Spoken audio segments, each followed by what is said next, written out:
ایک بندہ مجھے کہنے لگا شیخ زکریا کی فضائل اعمال میں ضعیف روایتیں لکھی ہوئی ہیں، فضائل اعمال میں ادھر ادھر کی باتیں ہیں، اور تم نے قرآن کو چھوڑ کے اردو والی کتاب پڑھنا شروع کر دی۔ میں نے کہا پہلی بات ہے عقیدہ حیات النبی صرف فضائل اعمال میں نہیں لکھا، قرآن میں لکھا ہے جو میں آپ کے سامنے پڑھ رہا ہوں، جو میں نے پڑھا ہے نا فضائل اعمال نہیں ہے، یہ اللہ کا قرآن ہے۔ یہ تو فیصلہ ہو گیا کہ صرف فضائل اعمال کی بات نہیں ہے۔ اور جہاں تک آپ کو فضائل اعمال کا مسئلہ ہے نا، اس کی میں جواب عرض کیا دیتا ہوں۔ کس نے کہا ہم نے اردو والی کتاب کو شروع کیا قرآن چھوڑ دیا؟ فضائل اعمال تو بہت سی چیزوں کا نام ہے، حکایات صحابہ کے واقعات، عورتوں کے، مردوں کے۔ فضائل قرآن شروع قرآن سے ہوتی ہے، 40 آیات اور اس کے ترجمے ہیں اس میں۔ فضائل قرآن، پھر فضائل نماز، پھر فضائل ذکر، پھر فضائل رمضان، پھر فضائل تبلیغ، پھر فضائل درود شریف، پھر موجودہ پستی کا واحد علاج۔ یہ شیخ زکریا نے سب کو لکھا ہے۔ تجھے کس نے کہا ہم نے اردو والی کتاب کو تب مانا ہے اس میں قرآن کی باتیں اور ہمارے نبی کا فرمان ہے؟ کہتا ہے ضعیف ہے۔ میں نے کہا میرے بھائی ایک بات یاد رکھ، 1 منٹ، عوام میں یہ گمراہی مت پھیلاؤ ضعیف ہے۔ اور میں تمہیں بتاتا ہوں ضعیف حدیث کیا ہوتی ہے اور صحیح کیا ہوتی ہے۔ اس کے مسئلے تو اب علمی ہیں، لیکن میں کوشش کروں گا میں آپ کو سمجھاؤں عوامی لہجے میں۔ ان سے کبھی پوچھیں کہ یہ ہے پین اور یہ ہے کاغذ، بسم اللہ کریں ذرا لکھ دیں ضعیف حدیث کسے کہتے ہیں؟ یہ لکھ دیں نا میں ان کے ہاتھ چوموں گا۔ کیوں؟ اگر یہ لکھ دیں وہ تعریف تو ان کی دال گلتی نہیں ہے۔ لوگ سمجھتے ہیں ضعیف حدیث کا معنی ہوتا ہے جھوٹی حدیث، حالانکہ ایسی بات نہیں ہے۔ میں اللہ کے گھر میں بیٹھا ہوں، ضعیف حدیث جھوٹی حدیث کو نہیں کہتے، اس کا نام ہے حدیث موضوع، جھوٹی حدیث۔ علماء بیٹھے ہیں، میں غلط کہہ رہا ہوں؟ ضعیف حدیث کسے کہتے ہیں؟ وہ کملی بھرا بہن کملی بھرا کملا کوئی گالتے صدیق کر میرے سامنے، کیا گمراہی پھیلانا شروع کر دیا تم نے؟ کہتے کسے ضعیف حدیث ذرا بتاؤ نا۔ او میں بتاتا ہوں، حضور کا وہ فرمان جس کو ایسا بندہ نقل کرے جو خود کبھی دین پہ چلے کبھی نہ چلے، مثلا سر ننگے بازار میں گھوم رہا ہے اور سر ننگے بیٹھ کے کھانا کھا رہا ہے، اچھی بات نہیں ہے۔ یہ محدث حدیث بیان کرے گا تو حدیث ضعیف بن جائے گی۔ کبوتر پکڑے ہوئے او عصر کو کبوتر اڑاتا ہے، شام میں بیٹھ کے حضور کی حدیث سناتا ہے محدث ہے عالم، کبوتر بازی کا شوق پڑ گیا بیچارے کو، اس کی حدیث ضعیف ہے، نہیں مانتے۔ کیوں؟ تو نے غلط کیا، اپنے عمل ٹھیک کر۔ یہ ہوتی ہے حدیث ضعیف۔ یہ میں نے 2 مثالیں دی ہیں۔ اس کی وجہ سے پھر حضور کا فرمان ضعیف ہوتا ہے، یہ بندہ ضعیف ہو جاتا ہے۔ جو جھوٹی بات ہوتی ہے وہ حدیث ضعیف نہیں ہے، وہ حدیث موضوع ہے، اس کے اوپر میں بھی انکار کرتا ہوں۔ تو خدا کے بندے، ضعیف حدیث تو حضور کا فرمان ہے۔ اور پھر ضعیف حدیث کا مسئلہ بھی ہے کہ کسی مسئلے پہ 2-4 حدیثیں ضعیف آ جائیں تو کیا کرنا چاہیے؟ ایک بندے نے مجھے کہا فضائل اعمال ضعیف حدیثوں سے بھری پڑی ہے۔ میں نے کہا پکا رہنا، ذرا پکا رہنا، میں تیرا علاج کر رہا ہوں اصول حدیث سے۔ بھری پڑی ہے؟ کہتے جی۔ میں نے کہا اس کا معنی بہت سی ہیں؟ کہتے جی بہت سی ہیں۔ میں نے کہا آؤ ذرا، حدیث ضعیف کا مسئلہ کیا ہے؟ ان الحدیث تلقته الامة بالقبول يعمل به الصحيح حتى انه ينزل منزلة المتواتر۔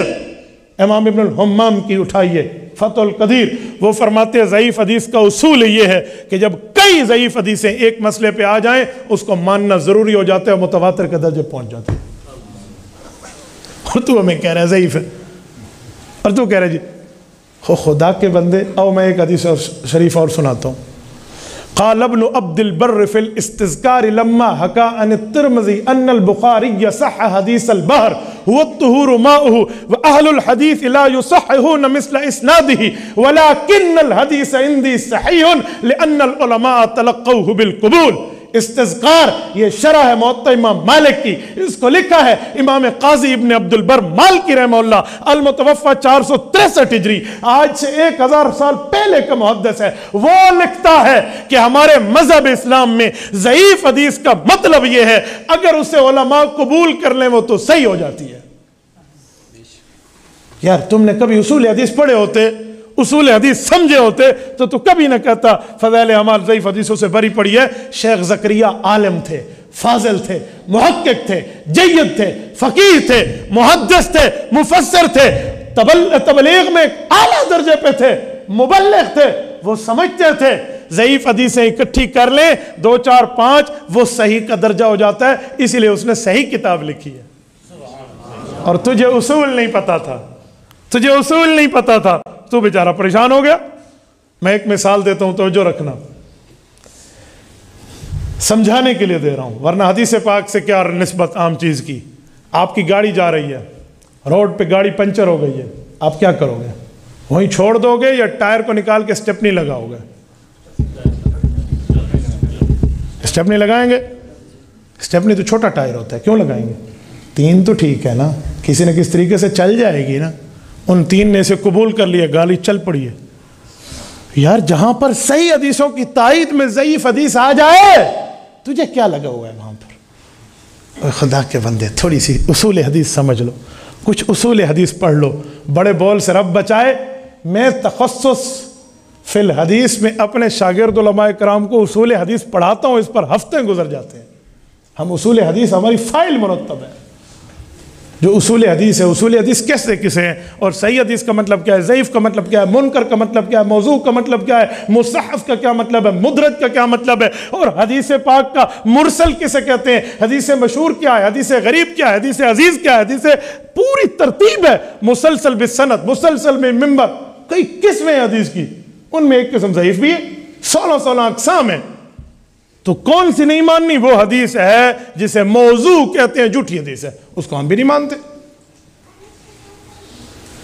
چھوٹی سی کمزوری کو ضعف کہتے ہیں نا۔ میں ایک مثال دیتا ہوں، ایک بندے کو بخار ہو گیا اور دوسرا بندہ ٹھیک ہے، جسے بخار ہو گیا وہ بندہ نہیں رہتا۔ یار بخار ہو گیا ہے تو بندہ نا، بخار کاٹ دے وہ جسم میں، جو بندہ ٹھیک ہے۔ یار وہ کبوتر بازی کرتا تھا، اگر جو اس نے حدیث بیان کی وہ کسی صحیح بندے نے میں کیا تو دونوں قبول کر لو۔ وہ تو اسے سزا دی جا رہی ہے، کس نے تجھے کہا ہے کبوتر بازی کر؟ سزا دی جا رہی ہے۔ کس نے تجھے کہا ہے کھڑے ہو کے کھانا کھا؟ سزا دی جا رہی ہے۔ کس نے کہا ننگے سر پھرنے کی عادت بنا؟ تو سزا ہے اس کو کہ حضور کی حدیثیں بیان کرے گا تو غلط کام چھوڑنے پڑیں گے۔ تو وہ تو اس کو سمجھایا جا رہا ہے، تو نے پوری امت کے ایمان کا بیڑا غرق کرنے پہ تیاری کر لی ہے۔ کچھ سمجھو، اس لیے ضعیف حدیثیں اور یہ باتیں علماء کے سامنے نہیں چلتی۔ تو یہ مولوی کملے نہیں تھی کہ جو پوری فضائل اعمال کو پڑھ پڑھ کے سنا رہے ہیں۔ اردو والی کتاب تو اردو والی پڑھیں گے بابا، ہم عربی تھوڑی ہیں۔ اردو میں پڑھنا کون سا جرم ہے؟ جب تم تقریریں کرتے ہو تم عربی میں کرتے ہو؟ ہاں، اساڑے واسطے اردو آ گئی ہے، تو اردو میں صحیح لکھا ہوا ہے نا، تاکہ عوام سمجھ سکے۔ شیخ زکریا رحمۃ اللہ علیہ وہ تھے، سنو، جنہوں نے یہ پوری فضائل اعمال لکھی، جس میں فضائل درود شریف بھی ہے، فضائل حج بھی ہے، سب کچھ لکھا اور دعا کی، میرے مولا اگر یہ میرا عمل آپ کے بارگاہ میں قبول ہے تو مجھے حضور کے قدموں میں قبر عطا فرما، حضور کے قدموں میں قبر عطا فرما۔ مذاق نہیں ہے جنت البقیع میں قبر مل جانا، اللہ مذاق نہیں ہے پیغمبر کے قدموں میں آ کر ہمیشہ کے لیے سو جانا، مذاق نہیں۔ شیخ زکریا نے دعا کی، تو ایمان سے بتائیں شیخ زکریا کی قبر حضور کے قدموں میں جنت البقیع میں ہے یا نہیں ہے؟ آج بھی وہاں آرام فرمائے، آج بھی وہاں آرام۔ اس کی تو محنت کو، اس اردو کی کتاب کی محنت کو رب نے قبول کیا اور حضور کے قدموں میں جنت میں جگہ دے دیا، جنت البقیع میں۔ یہ دنیا میں قبولیت ہے اس کتاب کی۔ تو اس مقبولیت سے پریشان ہے کہ تیرے رسالے نو پڑھدا کوئی نہیں، تو پریشان ہے کہ میرے رسالے کو خریدتا ہی کوئی نہیں ہے، اس لیے تجھے شیخ زکریا پر بات کرنا آ گئی ہے۔ میٹھا میٹھا ہپ ہپ، کڑوا کڑوا تھو تھو ہم یوں نہیں کرنے دیں گے۔